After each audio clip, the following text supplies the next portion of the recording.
Anne-Sophie, on fait beaucoup de comparatifs avec le match numéro 1 de la série avec les Flames. Bon, aussi beaucoup de ménage du côté des Oilers à faire, c'est ce qu'il nous mentionnait. On a quand même marqué 6 buts, on a tenté une remontée deuxième, troisième période, mais bref, les Oilers ont perdu cette rencontre-là. Quand tu regardais la rencontre, toi, ce qui t'a marqué, c'est la production du côté de l'Avalanche. On a marqué beaucoup de buts, mais production variée sur les trios. Oui, puis je suis vraiment contente de voir, justement, quand on a vu la confrontation avec les Blues de Saint-Louis, on n'a pas eu vraiment cette profondeur qu'on voyait. Puis là, on peut voir ici, là, du premier trio, on n'a pas eu tant de points que ça, mais ce qui est intéressant, c'est que tous les trios ont été capables de contribuer et même les défenseurs qui ont eu vraiment un impact qu'on n'a pas vu, justement, avec les Blues de Saint-Louis. On en a parlé, il y a beaucoup O'Reilly qui était très présent avec les défenseurs du Colorado, mais dans cette série-là, je suis vraiment contente que vraiment le Colorado était capable d'aller chercher cette profondeur-là. Puis pour être capable de passer au prochain tour, on va devoir compter sur les joueurs de soutien.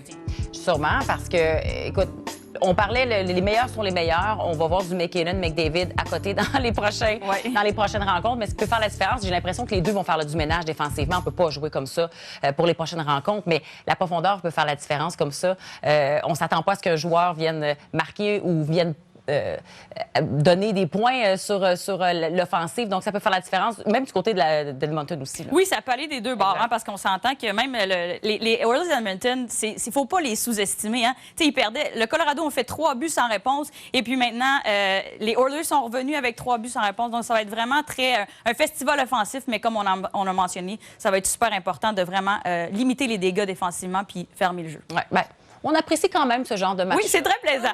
Pour les partisans. Merci. Au retour, on va parler de Hughes. Restez là.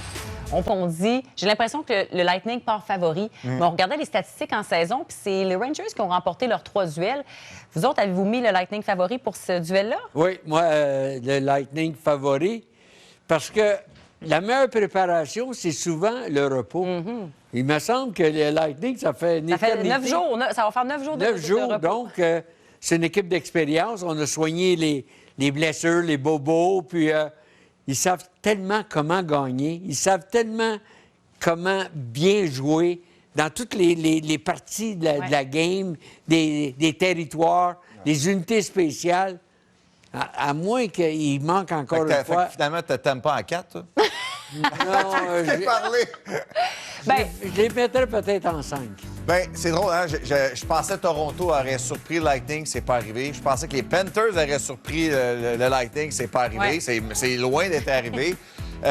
Puis là, je regarde les Rangers, qui je pense qu'ils sont une meilleure équipe au fur et à mesure que les séries ont avancé.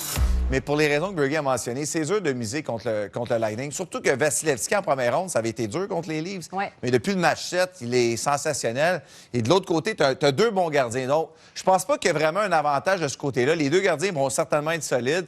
Mais je pense que l'expérience du Lightning, la façon qu'ils ont battu les Panthers m'ont vraiment impressionné. L'expérience, c'est sûr qu'Andrei Vasilevski a plus d'expérience avec les 2 dernières saisons. Moi, je me disais qu'il allait être fatigué pendant la saison, vers la fin de la saison, les séries éliminatoires. Tout le monde pensait qu'elle allait être fatiguée. Raison pour laquelle moi aussi j'ai mis Panthers. Mais là, finalement, je me dis non, fatigué, pas fatigué. Là, on profite de 9 jours de repos. C'est sûr qu'ils vont revenir en force. Vasilevski, là, est comme le cheval qui sent l'écu. C'est une question de fierté aussi. C'est clair. Chesterkin qui le regarde, hein, qui l'a regardé jouer, il l'a dit que c'était son idole, d'ailleurs. Oui, puis regarde comment les Rangers bloquent des tirs. Tu sais, les détails qui font en sorte. C'est tout le contraire, finalement, de ce qu'on a vu dans le premier match Colorado-Edmonton. Tu sais, le Lightning savent exactement ce que ça prend pour gagner. Ils l'ont fait contre les Panthers. Ils l'ont fait vers la fin contre les Leafs. C'est dur de miser contre eux autres. Mais c'est dur de jouer puis de gagner au Madison Square Garden, par contre. Ça, c'est vrai. J'ai hâte de voir. Merci, messieurs. Au retour, on revient à l'après-match LNH avec d'autres faits saillants et